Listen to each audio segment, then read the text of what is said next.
भारत माता की ये संतान, जहाँ कहते हैं भारत माता की जय, ऐसी भारत माता की गोद में जन्म लेने वाला इंसान इन तमाम व्यवहारों से ग्रसित था, और ग्रसित नहीं था, कदम कदम पर जलील और अपमानित होता था।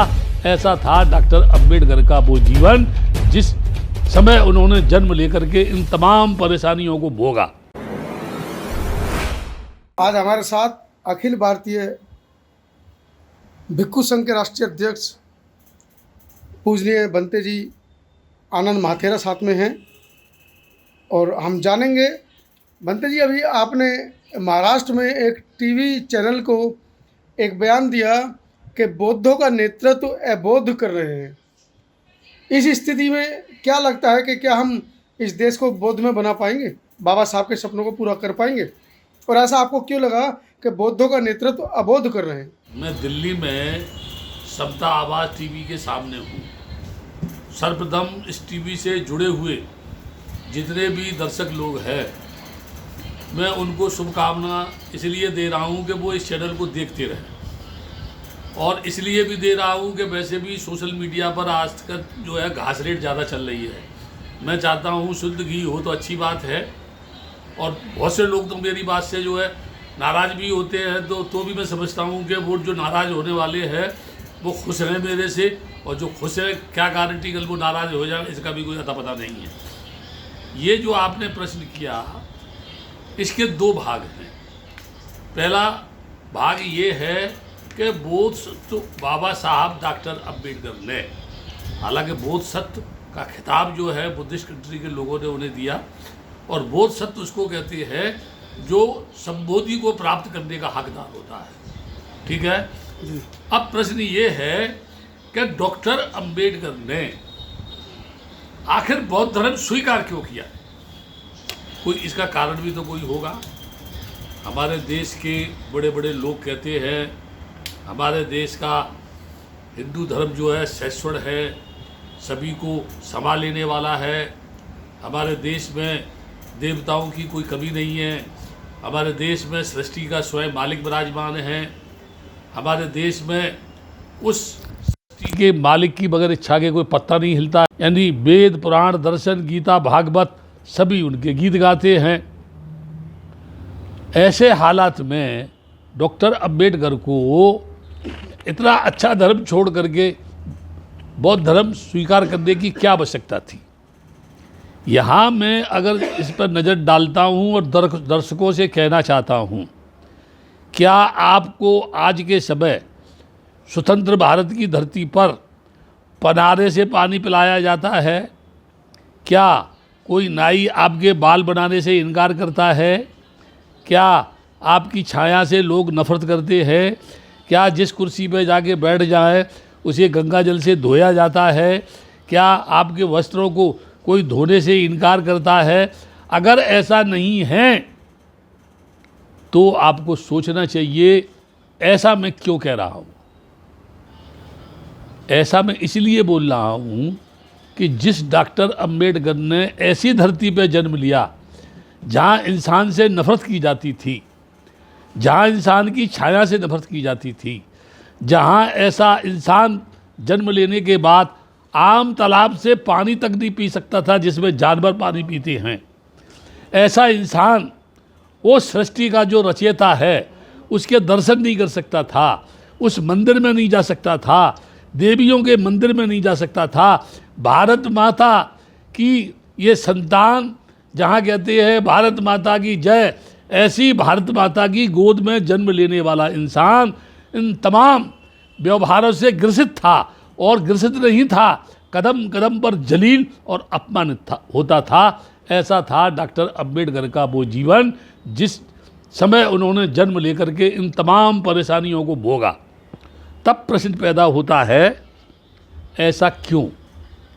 ये तो हमारे देश के मनीषी जवाब दे सकते हैं, इस बात का सही जवाब हमारे देश के शंकराचार्य दे सकते हैं, इस बात का सही जवाब हमारे देश के मर्यादा पुरुषोत्तम कहलाए जाने वाले महापुरुष दे सकते हैं, और सबसे अच्छा इस बात का जवाब तो इस समय पर गाल बजाने वाले लोग जो टीवी एंकरों के बीच में जब बहस होती है तो उनके गाल ऐसे बजते हैं जैसे कोई तबला बजा रहा है, और वो ऐसे बात करते हैं मानो यही देश के मनीषी हैं, इसके अलावा कोई मनीषी पैदा ही नहीं हुआ। इसलिए ऐसे मनीषियों के बारे में बोल रहा हूँ, वो सटीक जवाब दे सकते हैं। लेकिन मैं एक बात ये कह रहा हूँ, डॉक्टर अंबेडकर ने जब चिंतन किया, डॉक्टर अंबेडकर ने जब सोचा आखिर इस देश में मेरे साथ ही ये व्यवहार क्यों हो रहा है, मेरी कौम के मेरे जैसे तमाम लोगों के साथ ऐसा व्यवहार क्यों हो रहा है, इसका कोई कारण होगा। उस कारण की खोज करने के लिए उन्होंने संकल्प किया, मैं उच्चतम शिखर शिक्षा की यानी उस मंजिल तक जाऊंगा जिस मंजिल पर जाकर के आदमी का सोचने का जहां दायरा ख़त्म होता है और शिक्षा का वो उच्चतम शिखर जहां आदमी का सोचने का दायरा शुरू होता है। मैं ये कह सकता हूँ जहां आदमी की सोचने की शक्ति ख़त्म होती है उसे कहते हैं भाग्यवाद, उसको कहते हैं ईश्वरवाद, उसको कहते हैं आतंकवाद। इन बातों से परे जाकर के डॉक्टर अंबेडकर इस तलाश में थे आखिर इसके पीछे कारण क्या है। तो उच्च शिक्षा प्राप्त करने के बाद उनकी समझ में आया ईश्वर की रचना चालाक लोगों ने की है, भाग्यवाद बदमाश लोगों ने बनाया है, देवताओं की कल्पना उन लोगों ने की है जो मानसिक रूप से आम आदमी को गुलाम बनाकर उसकी छाती पर बैठ के मलाई खा रहे हैं, या मंदिरों की चार दीवारी में उस सृष्टि के मालिक को कैद करके उसके नाम पर कैश प्राप्त कर रहे हैं, मलाई खा रहे हैं, रबड़ी खा रहे हैं, दूध पी रहे हैं। ऐसे चालाक लोगों ने इन बातों की रचना की कि सृष्टि के मालिक ने ही आदमी को आदमी से घृणा करने का जो संदेश है, जो व्यवहार है, ऐसा शास्त्रों में लिखा हुआ है। तब मेरा एक प्रश्न यहाँ पैदा होता है, क्या सृष्टि का मालिक आदमी को आदमी से दूर करना चाहता है? यदि ऐसा है तो किस मूर्ख आदमी ने उससे बोला था कि तू दुनिया की रचना कर? किसी ने बोला था क्या? और रचना की तो कौन से पदार्थ से की, किस जगह बैठ करके की, कब की, किस समय की? क्या कोई इसका साक्षी है? एक भी नहीं है, एक के पास भी प्रमाण नहीं है। केवल ये है तू शूद्र है। और सबसे बड़ी मजाक तो ये है, सबसे बड़ी मजाक ये है जो शास्त्र बोलते हैं, मैं नहीं बोलता, शास्त्रों के रचयिता बोलते हैं। क्या बोलते हैं? मुंह से ब्राह्मण पैदा हुआ है, हाथ से क्षत्रिय पैदा हुआ है, पेट से वैश्य पैदा हुआ है, पैरों से शूद्र पैदा हुआ है। ये दिमागी दिवालियापन से बिगड़े हुए इंसानों, दिवालिया जिनके दिमाग का निकल गया हो, ऐसे इंसानों मुझे एक बात बताओ, जब से लेके आज तक एक भी आदमी मुंह से नहीं निकला तुम झूठे हो, तुम्हारा ग्रंथ झूठा है, तुम मक्कार हो, और तुमने जो रचना की मक्कारी से भरी हुई है। मैं नहीं बोल रहा हूँ, तुम्हारा शास्त्र बोल रहा है, तुम बोल रहे हो।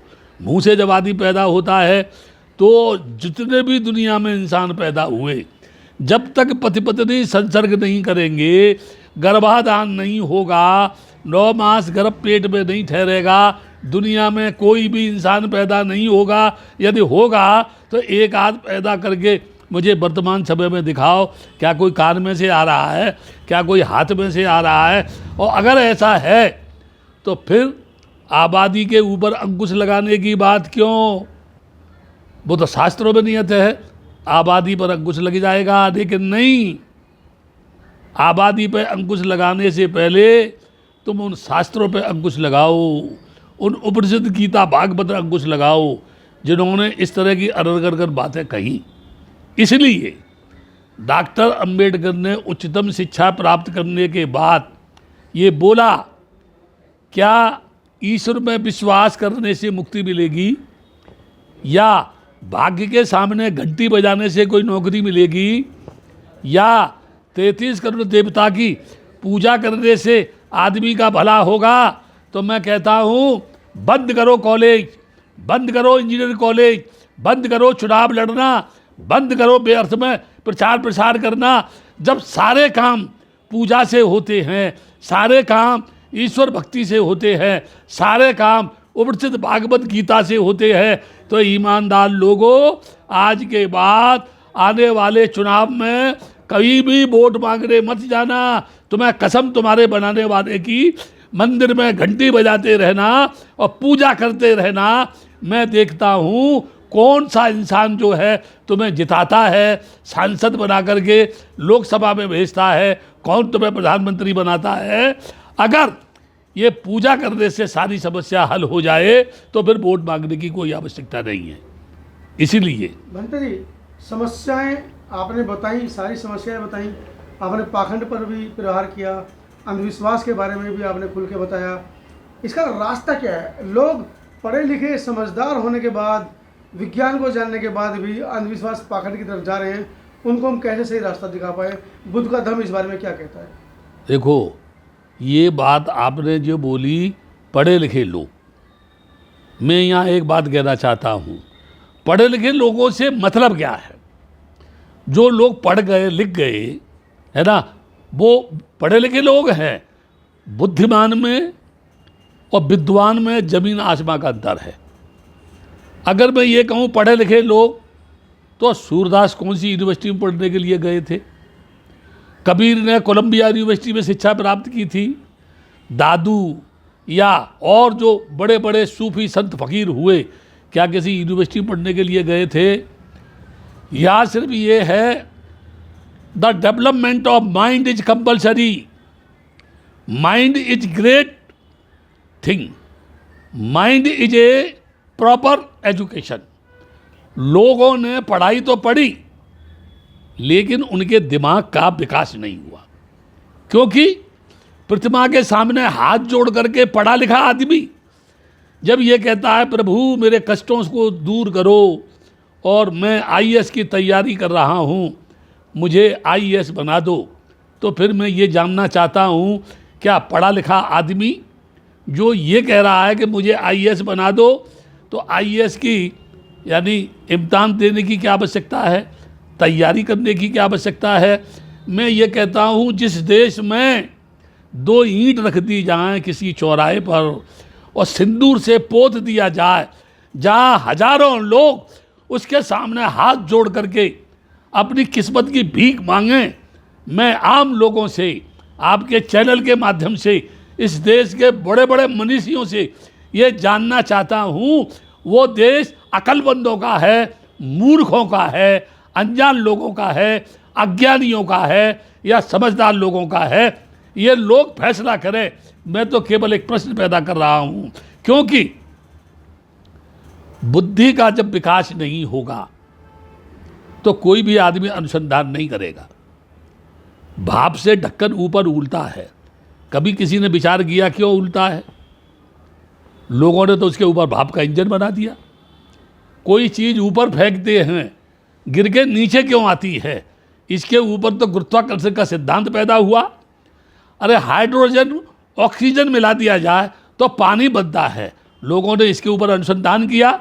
क्या कोई आजकल कोई ऐसा बुद्धिजीवी है जो ज़मीन में पानी अंदर जा रहा है उसको निकाल करके ऊपर ले आए? इसलिए मैं यहाँ ये बताना चाहता हूँ, बुद्ध ने कहा अथ दीपो भव, अपना दीपक आप बनो।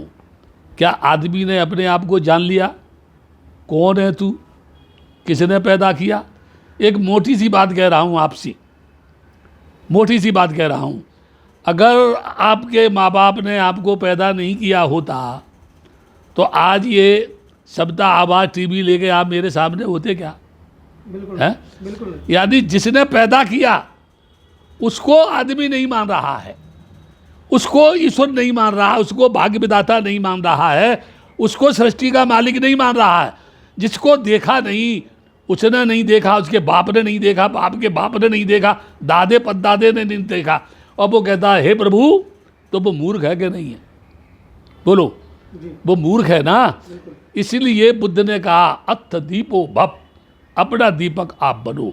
जब डॉक्टर अंबेडकर ने हाईली एजुकेशन प्राप्त की, सारी दुनिया बोलती है he was a learned man, he was a well educated man, he was a यानी माइंडेड पर्सन जो है लोग बोलते हैं।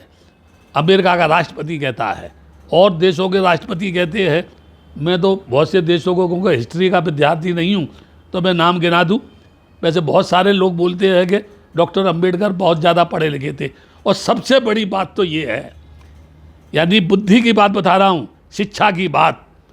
डॉक्टर अंबेडकर जैसा आदमी जो इस देश में पैदा हुआ, जब भारतीय संविधान की रचना हुई तो हमारे देश के बड़े बड़े मनीषी, बड़े बड़े पुराण गीता भागवत के दर्शनों के ज्ञाता, बड़े बड़े पंडित विद्वान, बहुत बड़े बड़े तिलकधारी, जनेऊ डालने वाले गले में, जिनको वेद जवानी याद है, वेदाचार जिनको कहना चाहिए, पुराना आचार जिनको पुराणों का ज्ञान था। लेकिन भारत के संविधान बनाने की उनमें क्वालिटी नहीं थी, या वो डॉक्टर अंबेडकर को यूज़ कर रहे थे, या नेहरू को पता था कि डॉक्टर अंबेडकर कितना एजुकेटेड आदमी हैं, वो ये चाहता था कि ये संविधान की रचना करे। यहाँ एक सोचने की प्रश्न है, मैं पूरे देश के लोगों को, आपके चैनल से जुड़े हुए लोगों से कह रहा हूँ, डॉक्टर अंबेडकर ने जब भारतीय संविधान की रचना की, उनके दिमाग में कभी ये नहीं आया कि वही धरती है जहाँ लोगों ने मेरा अपमान किया। उनके दिमाग में ये नहीं आया ये वही धरती है जहाँ लोगों ने मेरे बाल नहीं बनाए। उनके दिमाग में ये नहीं आया ये वही धरती है, उस गाड़ी में जिसमें गया उसको धोया गया, ये वही धरती है जहाँ मैं खाने का डिब्बा रखता उसको फेंक दिया जाता था, उसको शुद्ध किया जाता था। उनके दिमागदार देश का लोकतंत्र कैसा होना चाहिए, देश का संविधान कैसा होना चाहिए, क्योंकि भुक्तभोगी थे वो, इसलिए उन्होंने निचले पायदान से लेकर के उच्चतम शिखर पर बैठे हुए आदमी को एक ही हक दिया, चाहे वो नीचे बैठने वाला आदमी हो चाहे शिखर पर बैठा हुआ आदमी हो, सबको वोट डालने का एक अधिकार दिया, जिससे सत्ता बदली जा सकती है, सत्ता लाई जा सकती है। लेकिन यह देश आज तक अपने वोट की कीमत को नहीं जान सका। इसमें डॉक्टर अंबेडकर का दोष नहीं। हमें इस देश के लोगों को उनके प्रति वफादार होना चाहिए, उनके सम्मान के गीत गाने चाहिए। क्यों? जिस आदमी ने विषमता को मिटाकर समता का अधिकार दिया, जिसे सृष्टि का कोई भी देवता, कोई भी मालिक नहीं दे पाया, इतना बड़ा कार्य उस डॉक्टर अंबेडकर ने हाईली एजुकेशन को प्राप्त करने के बाद समझा। काश वो भी वेल एजुकेटेड नहीं होते तो उनको भी पता नहीं था कि बुद्ध ने ऐसा क्यों कहा, अत्थ दीपो बाप।